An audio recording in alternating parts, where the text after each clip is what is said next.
The hardest and the sweetest part in farming is saying goodbye. Goodbye sa ating barako. Harvesters are many. The harvest are few. Andito na babaw ta timbang No, so last barako harvest. Thank you Lord. Thank you sa ating mga barako. So gagawin mamaya. Mapansin nyo.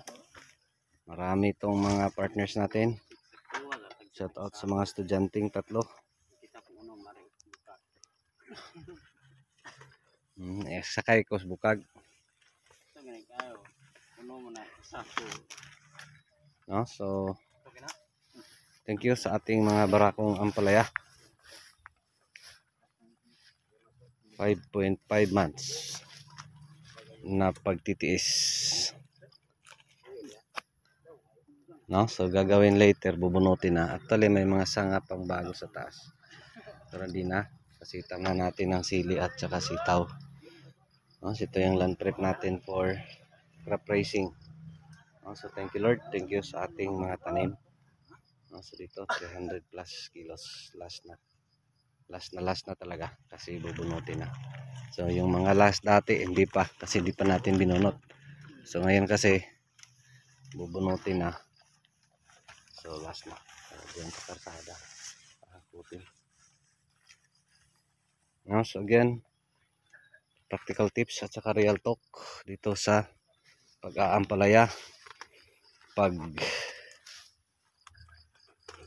reactive ka, pag barako, bunutin mo. Tapos tanim ka naman ulit. Pag barako na naman, pagkatanim mo, bunutin mo naman ulit. No? Tapos pag barako na naman, bubunutin mo naman. In short, wala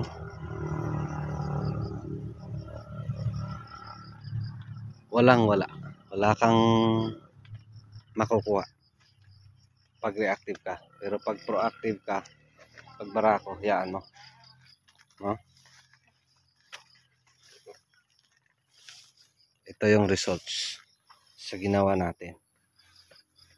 And thank you sa ating mga barakong ampalaya.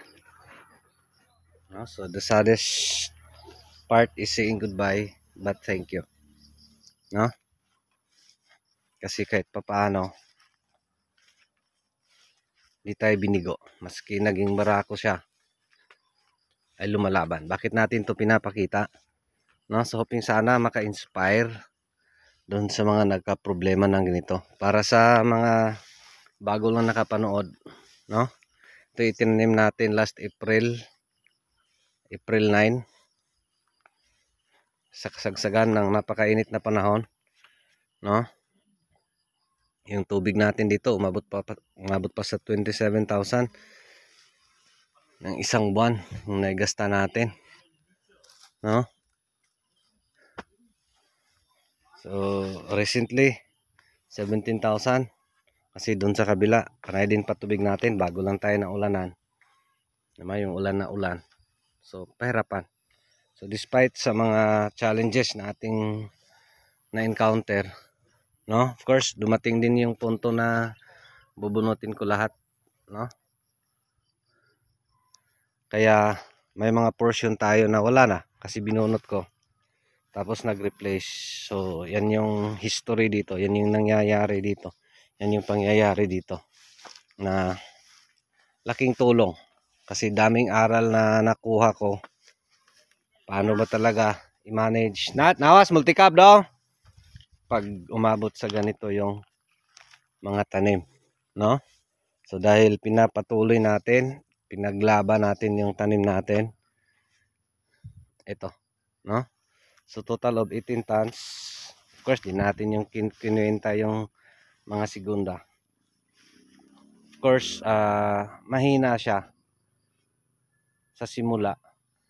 Pero again, uulitin natin dito nang nag-edad ng 90 days plus. Grabe katagal talaga. Kasi dito sa ampalaya, pagbaguhan ka, 70 days, 60 days, nagsimula na yan magmarami. No? 70 days up, bulk na talaga yan. No? Pero dito is hindi. No, kaya kung mapansin nyo, dun sa kabila, barako din yon. Yun bang, ayay, ito na naman yung problema natin. No? Balik naman tayo sa ganito. Pero again, hindi kagaya ng first encounter ko sa ganito na lahat talaga barako. Ay grabe yung worries, grabe yung pag-alala na makabawi baka, no? Kasi ang lalaki ng kapital dito, no? Dami nating binunot. Diyan ubos sa baba, ubos-ubos. Kasi may mga nag-suggest na mag-replace, mga ganon, may nag-suggest bubunutin ko lahat. Pero nag-decide ako sa sarili ko na paano ko malaman, paano ko ma-resolve pag hindi ko makikita kung ano ba talaga yung main issue. No? So yung pinaka problema dito is yung extremes na panahon. Hindi kaya talaga sa variety, yung sobrang init, no? Umabot kasi yun ng 46 days bago na ulanan. So mahirap, mahirap talaga, no? Kaya maski nakadrip tayo, wala, hindi kaya talaga. Pero again, dahil na ulanan, no, dumating yung point na gumagalaw yung talbos, tapos yung management natin, nakita na natin, no, pag barako, pinuputo lang natin yung main dulo para magkasanga, ganon, tapos maraming tubig, ganon lang talaga yung management dito. Yung spraying, wala namang pagbabago, 2 times a week, no. So in short, para sa akin is yun nga, real talk, pag reactive ka, wala ka talagang matutunan dun sa mga may encounter mong problema. Pero pag open ka or proactive ka, yung mga positive mindset ka na kaya ko to, with God's grace and God's blessings, no, malampasan ko to. Pag hindi, bibitaw ka at bibigay ka. Pero again sa akin, ni kahit anong tanim, sa talong man, no, dati never tayo nag-give up, no, kasi gusto ko makita na paano ba talaga, kasi pag bibitawan ko, pag bibigay ako, yung bang hahayaan ko na, what if sa susunod na tanim ko ganun pa rin yung mangyari, no? So bubunutin ko ba? So kaya naisipan ko na dati sa talong, kasi dito sa Ampalaya guys, real talk, pag magpapa-recover ka, hindi ka masisiro talaga, no? Pakunti-kunti man yung harvest, pero every week 2 times minimum ka talaga mag-harvest. Unlike sa talong, pag magpa-recover ka, isang buwan talaga, wala, zero ka, no? Dati yung talong natin dito inaatake ng white flies dito, yun na area severe. Mahirap kasi 1 month tayo magpapa-recover, tapos pag naka-recover na, yung kapitbahay mo pa yung mauna sa pag-harvest. Ay nako, and that's real talk dito sa farming. Pero again sa atin is ever thankful tayo and ever grateful, no? Shout out sa ating mga mentors, kay Pinos Vlog, Agaw Pino, yang gurin Kaminade, shout out Gaw. Kay Farmer Montejo, shout out. Konsihal, no? Timo dong. Shout out Sir Alex Ibero ng Surigao. Shout out sir. Shout out LM Integrated Farming and Techniques. Shout out Michael Chu ng Midsalip, Zamboanga del Sur. Shout out din kay Sir Mamerto Giritan ng Surigao. Shout out kay marami pa yung mga kaibigan natin na tumutulong, no, sa atin. Paano ba talaga, no? Of course dito sa mga locals, Agaw Kenneth Sarda, salamat Gaw. Kay Agaw Alpi, Manirinrin, Agaw Tuper, Agaw GC, Agaw Edward Nigalo, no, lahat dito na Ampalaya farmer sa area natin. Thank you talaga. Madami kong mga na-learn. Ever grateful and ever thankful tayo. Of course, again, saying goodbye dito sa ating Ampalaya na barako. Edad 5.5 months, no? So bubunutin na.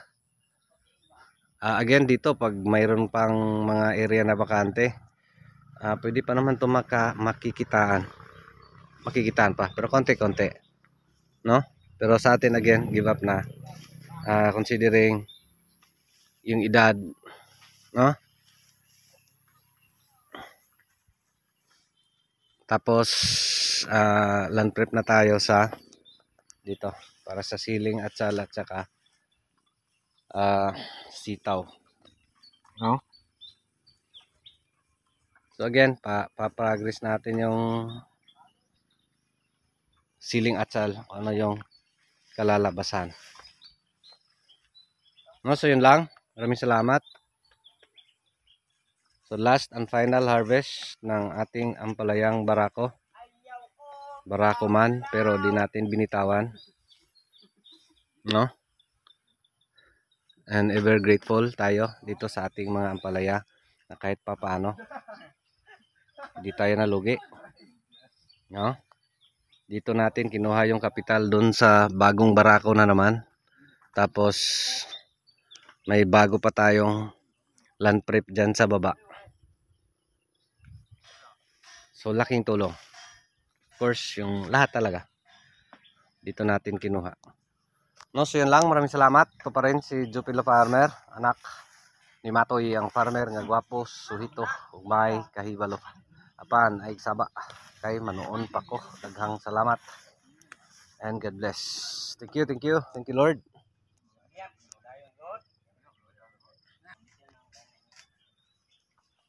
And also shout out sa lahat-lahat yung di natin na-mention. Thank you.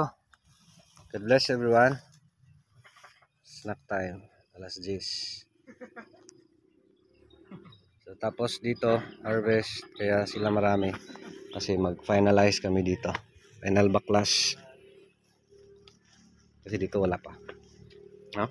Bukas schedule sa pag-araro. Bubunutin ngayon. Clean up pati dyan. Tapos bukas araro. Next week tanim tayo ng siling atsal. God bless everyone.